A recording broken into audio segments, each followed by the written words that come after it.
Son 7:37. Vamos a nuestra entrevista del día de hoy, de este jueves 15 de mayo, con el diputado del Frente Amplio, Jorge Brito. Tenemos mucho tema esta semana.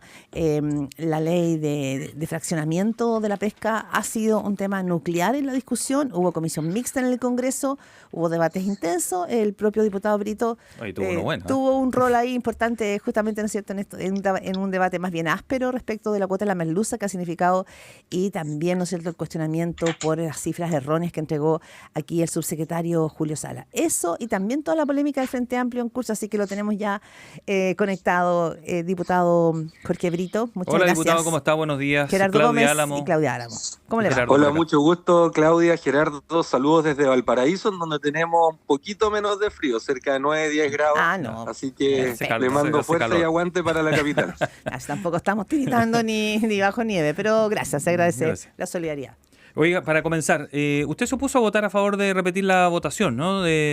Con este cuestionado punto de la cuota de la merluza específicamente, no de toda la ley, la cuota de la merluza, el fraccionamiento de la merluza, digámoslo así.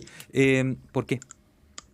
Porque ha costado mucho llegar a este momento. A nosotros nos costó mucho acreditar que en la tramitación de la ley Longueira existió sobornos para favorecer a determinadas industrias, y los corruptos que recibieron estos pagos hicieron indicaciones que quedaron vigentes hasta el día de hoy y están amparando buques de pesca industrial que están acaparando las cuotas de pesca en alta mar, y para nosotros es inaceptable el no sacar los efectos de la corrupción de la ley y no también reivindicar a la pesca artesanal, que fue la principal perjudicada. Yo, como presidente de la Comisión de Pesca, hemos sesionado en más de 80 oportunidades en el último año, hemos sesionado en 8 regiones del país, más de 220 audiencias, todas transparentes, con acta, por el canal de la Cámara, y para nosotros el avance de la nueva ley, cuando se tuvo que dividir, porque diputado Bobadilla de la UDI, del mismo partido que terminó con esta diputada y senadora en la cárcel por corrupción, empieza a leer lento, empieza a dilatar, empieza a pedir que se vote letra por letra de la nueva ley de pesca. El gobierno decididamente saca adelante la ley de fraccionamiento, que era un capítulo de la ley, pero el más importante, algunos le han llamado que es la reforma agraria del mar, porque habla única y exclusivamente de quién tiene autorización para trabajar el mar en las distintas pesquerías del país. Diputado, una pregunta lógica de eso. Yo entiendo toda su argumentación. Lo que no entiendo es por qué dice, oye, si nos pasaron un dato torcido, porque fue eso, igual votémoslo igual, con ese dato torcido. ¿Por qué? Eso yo no lo entendí. Porque cuando se toma la decisión, todos tuvimos que ceder, todos tuvimos que bajar nuestras expectativas. De hecho, lo que se aprobó para las regiones del sur, que representa el senador Fidel Espinosa, fue un 70% artesanal y un 30% industrial para la merluza del sur. Sin embargo, este mismo senador con la derecha se opusieron a que la pesca artesanal tenga un 52% para la pesca artesanal, entre la región del Biobío y Coquimbo, para la merluza común. Y para nosotros eso es muy importante, porque fijamos 2 criterios para adoptar el guarismo del 52-48. El primero, reivindicar a la pesca artesanal, que se ha empobrecido en estos 10 años producto de las cuotas que le quitó la ley Longueira.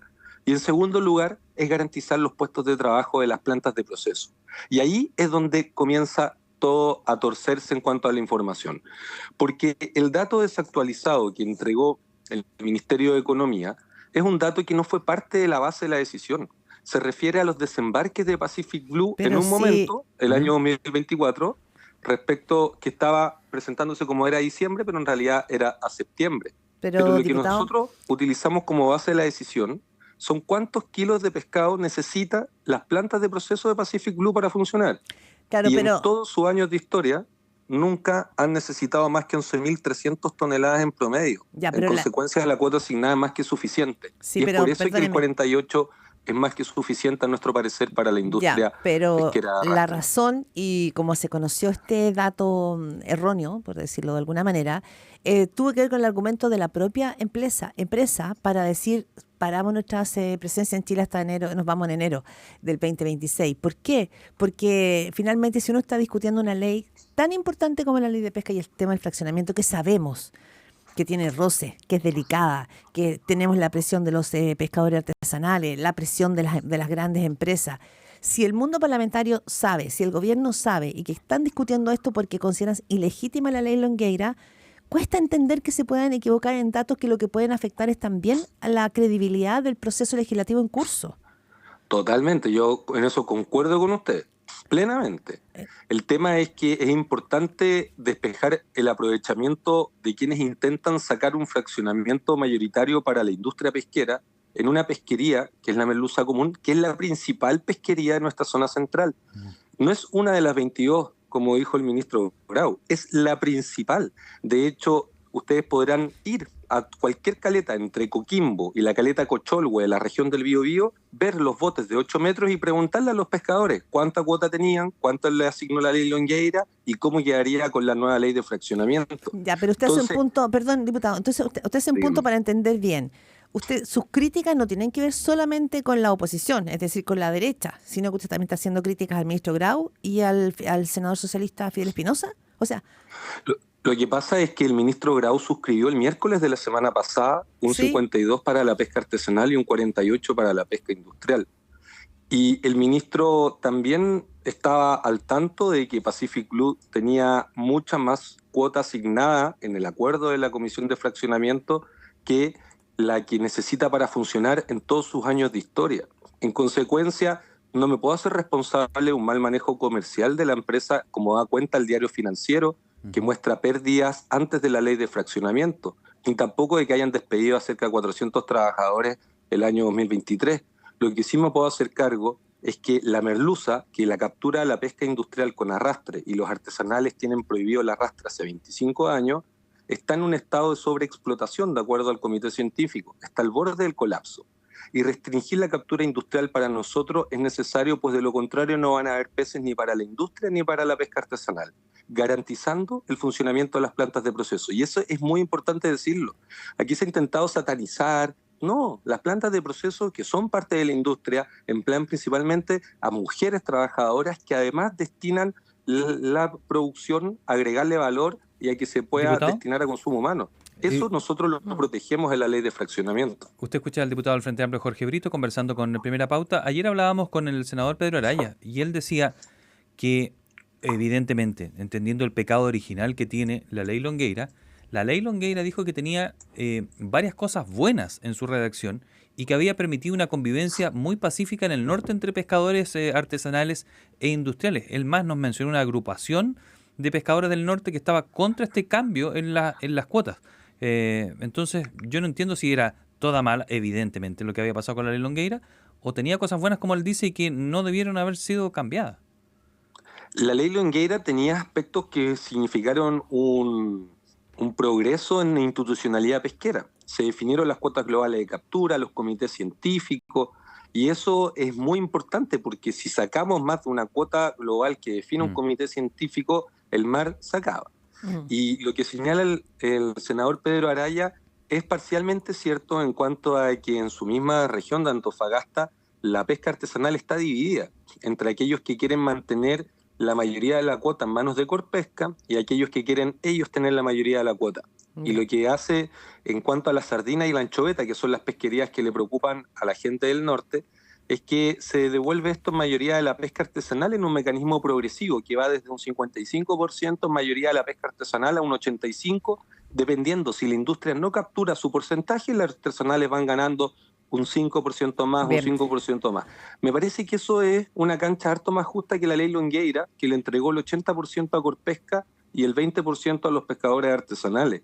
Por eso esto se fue aprobado con 111 votos a favor en la Cámara y con amplia mayoría en el Senado. Sin embargo, lo que quedó pendiente fue la merluza común, que quisiéramos haber alcanzado lo que alcanzó el senador Fidel Espinosa para la región de los lagos, en donde un 70% quedó en manos de la pesca artesanal y un 30% en manos de la pesca industrial. Sin embargo, reducimos nuestras expectativas de un 70 a un 52. ¿Diputado? ¿Por qué?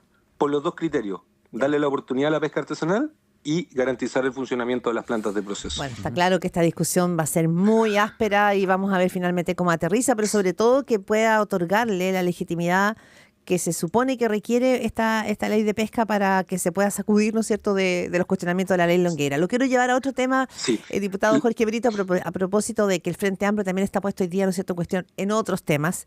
Ayer la presidenta de su partido, Constanza Martínez, decía en una radio amiga que que el caso de Procultura no es un caso del Frente Amplio y decía que la única militancia que se le conoce, por ejemplo, a Alberto Larraín es de la democracia cristiana y muchas personas de la DC estallaron en cólera y de enojo de que le estén tirando la pelota a Procultura a ellos. Entonces, ¿cómo está viendo usted? Sí. Porque el caso Procultura es probablemente, acá hay una sospecha no solamente de lavado de activos, de fraude al fisco, de una enorme cantidad de recursos que recibieron, o sea, el salto de recursos que recibió Procultura entre el gobierno de Sebastián Piñera y este es una cosa sideral, sino que también está la sospecha que está buscando el fiscal Patricio Cooper de un posible financiamiento ilegal de la campaña de Gabriel Boric.